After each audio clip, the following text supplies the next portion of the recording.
اعوذ باللہ من الشیطان الرجیم بسم اللہ الرحمن الرحیم لا يستطيعون نصرهم وهم لهم جند مهدرون فلا يحزنك قولهم إنا نعلم ما يسرون وما يعلنون اولم ير الانسان انا خلقناه من نطفة فإذا هو خصيم مبين وضرب لنا مثلا ونسي خلقه قال من يحيي العظام وهي رميم قل يحيي الذي انشأها اول مرة وهو بكل خلق عليم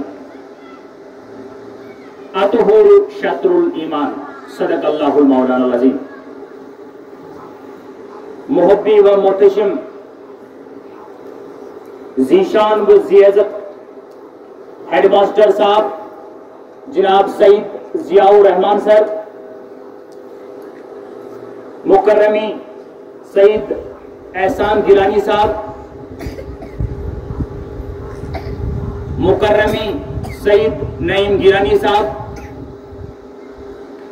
مکرمی سعید انیس صاحب، بہن جی، پیارے بچوں، السلام علیکم ورحمۃ اللہ وبرکاتہ۔ جیسا کہ الطہور شطر الایمان جو کہ حدیث ہے، یعنی صفائی نصف ایمان ہے۔ آج جمعۃ المبارک ہے اور جمعۃ المبارک کو لے کر ہی آج بات کریں گے، اسی صفائی کو لے کر، کیونکہ اسلام میں بار بار کہا گیا ہے کہ صفائی نصف ایمان ہے۔ جیسا میں نے پہلے بتایا کہ وضو کے طریقے، یعنی وضو کرنے کا افضل طریقہ کیسا ہے، اسی طرح آج کا ہمارا موضوع رہے گا غسل کس طرح کیا جاتا ہے۔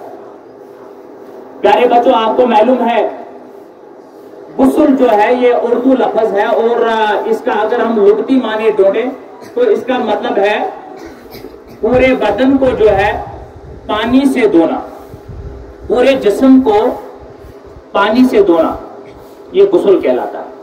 لیکن شریعت کے انوسار، اسلامی مذہب کے انوسار، جس طرح پیغمبر حضرت محمد صلی اللہ علیہ وسلم نے ہمیں سکھایا ہے جسم کس طرح دھوتے ہیں، تو اسی حساب سے اس کو شریعت کہتے ہیں، اور اسی شریعت کے انوسار اپنے انگ جسم دھونا، اس کو غسل کہا جاتا ہے، یعنی ناپاکی کو دور کرنا۔ تو پیارے بچوں، آج جمعۃ المبارک ہے، آپ کو معلوم ہے غسل کب فرض ہوتا ہے اور واجب اور مستحب ہے، یہ تو آپ کو معلوم ہونا چاہیے۔ اور سنت اور مستحب کب ہے؟ جمعہ کے دن ضروری غسل کر لینا چاہیے، پورے بدن کو ایک بار صاف کر لینا چاہیے۔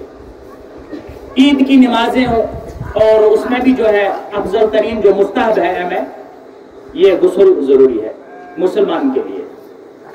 تو اسی طرح سے اگر آپ نے توبہ کی ہے گناہوں سے بچنے کی، تو اس کے فوری بعد آپ کو غسل کرنا لازم ہے۔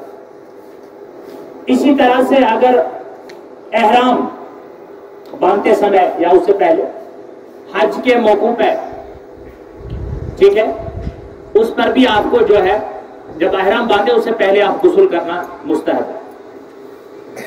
تو پیارے بچوں، یہ چیزیں ضروری ہیں۔ جب ہم مسجد میں جاتے ہیں ہمیں صاف پاک جانا چاہیے، اور جمعہ کے لیے حضرت محمد صلی اللہ علیہ وسلم نے فرمایا ہے جو آدمی جمعہ کی نماز کو ترک کرتا ہے وہ مسلمان نہیں ہے، وہ کیٹیگوریکلی مسلمان نہیں ہے۔ اور حضرت محمد صلی اللہ علیہ وسلم نے یہ وعید دی ہے کہ جو جان بوجھ کر یہ جمعہ کی نماز ترک کرے، میں چاہتا ہوں کہ اس کے گھر کو آگ لگا دو۔ یعنی پیغمبر صاحب نے خود فرمایا ہے کہ جو جمعہ کی نماز کو ترک کرتا ہے، میں چاہتا ہوں کہ اس کے گھر کو ہی آگ کے حوالے کر دو۔ تو پیارے بچوں، لہذا جب ہم مسجد کی اور رخ کرتے ہیں، سب سے پہلے ہم گھر جا کے ہمیں غسل کر لینا چاہیے۔ یہ کس طرح کیا جاتا ہے؟ اس کے کچھ شریعت کے مطابق قاعدے اور قوانین ہیں۔ سب سے پہلے آپ کو کیا کرنا ہے؟ دونوں ہاتھوں کو جو ہے گٹوں تک دھونا ہے، یعنی گٹوں سمیت جو ہے اپنے دونوں ہاتھوں کو دھونا ہے، उसके फौरी बाद आपको इस्तिंजा करना है, ठीक है ना। इस्तिंजा को आपको मैंने सिखाया है किस तरह वुजू किया जाता है। तो उसके फौरी बाद आपको वो जगह बदन का वो हिस्सा साफ करना है जिसमें नापाकी लगी हो, या कपड़े के उस हिस्से को साफ करना है जिसमें नापाकी लगी हो। तो उसके तुरंत बाद आपको क्या करना है, वुजू करना है, जिस तरह मैंने पहले भी एक वीडियो में बताया आपको। जिन जिन बच्चों ने नहीं देखा, इंशाल्लाह वो वीडियो भी हम फिर से वो हमारे पास मौजूद है, दिखाएंगे कि किस तरह नमाज के लिए तैयार रहते हैं। तो जब पूरी तरह से आपने वुजू मुकम्मल किया, हाथ तक पैर तक जो है समेत, जैसे मुंह हाथ धोया और पैर भी धोए, तो उसके फौरी बाद आपको क्या करना है, पूरे बदन को जो है, पूरे बदन के ऊपर पानी फेरना है 3 बार। फर्ज जो है गुस्ल में है, गुस्ल में 3 चीजें फर्ज बयान की गई हैं, जैसे कि कुल्ली करना, ये पहली बात है। जिस आदमी ने गुस्ल करते समय कुली नहीं की, उसका जो है ये गुस्ल जो है दुरुस्त नहीं है। यानी उसके बाद नाक में पानी डालना, ये दूसरा फर्ज है जो अल्लाह ताला ने फरमाया। तो उसके फौरी बाद एक बार पूरे बदन के ऊपर एक बार जो है पानी लगाना है, फेरना है। यानी जिस्म का कोई भी हिस्सा, एक बाल भी जो है सूखा न रह जाए, ये फर्ज है। यानी जिस्म के हर एक अंग पे एक बार पानी पहुंच जाए, ये फर्ज है। इसके लिए जो एहतियात बताई गई है, उलमा ने एहतियात के तौर पर बताया है।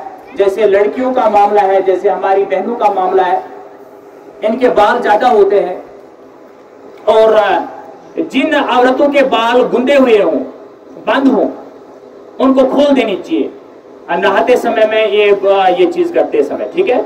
यानी जिस जो बाल है, बालों की जड़ों तक पानी पहुंच जाना चाहिए, तब जाके जो, अगर आपका बाल का एक तिनका भी जो है, इसका बाल, एक बाल भी जो है खुश्क रह जाता है, तो गुस्ल नहीं है, तो आपका नहाना जो है शरीयत के मुताबिक नहीं हुआ। अगर आपके पास हाथों में अंगूठी लगी है, अंगूठी के अंदर भी पानी जाना चाहिए। अगर आपके पास बाली है, झुमका है, इस झुमका को हिलाना, एक बारी हिलाना है, इसके नीचे तक पानी जाना चाहिए। ये शरीयत के मुताबिक मसनून तरीका है। यानी हमें क्या करना चाहिए, सिंपल तरीका है। सिंपल तरीका क्या है कि 3 बार जो है कुली करनी, नाक में 3 बार पानी, ठीक है, अच्छे से, और उसके फौरी बाद पूरे जिस्म के ऊपर एक बार पानी अच्छी तरह से लगाइएगा। लेकिन दूसरी बार जो है साबुन लगाइए और रगड़िए, पूरे जिस्म को अच्छी तरह से रगड़िएगा, ताकि हर अंग पे जो है आपका पानी पहुंच जाए। और 3 बार अच्छी तरह से पानी, लेकिन पानी ज्यादा जाया नहीं कर देना चाहिए। तो ये है शरीयत के मुताबिक किस तरह हम गुस्ल करते हैं, यही तरीका है। और आपको मालूम है कि जब इंसान मर भी जाता है, तो उसके फौरी बाद उसको गुस्ल किया जाता है, यानी पाकी ली जाती है। तो इसी तरह से जिस तरह एक जिंदा इंसान के लिए ये सब तरीके हैं शरीयत के मुताबिक, इसी तरह से बेटा एक मुर्दे के लिए भी गुस्ल इसी तरह किया जाता है। लेकिन ये चीजें हम मस्जिद में सीखते हैं, लेकिन हमारे मौलवी साहब इस बात को लेकर बात नहीं करते हैं, वो और कुछ फलसफे बयान करते हैं। लेकिन इन चीजों पर भी ध्यान दिया जाना चाहिए। लेकिन आज हमने गुस्ल का मसनून तरीका देखा कि किस तरह से इस्लाम में गुस्ल किया जाता है, ठीक है। सबसे बड़ी बात, पहली बात क्या है, क्या करना है, पहले 3 बार हाथ घटों तक धो लो, इस्तिंजा कर लो, फिर अच्छी तरह से पूरे वुजू करो जिस तरह नमाज में किया जाता है। और जहां पे नापाकी लगी उसको भी पहले साफ कर लेना चाहिए, ठीक है। तो उसके फौरी बाद आपको क्या करना है, पूरे बदन के ऊपर पानी फेरना है। तो सिंपल तरीका है शरीयत के मुताबिक किस तरह गुस्ल किया जाता है, यह आज हमने आपको बताया।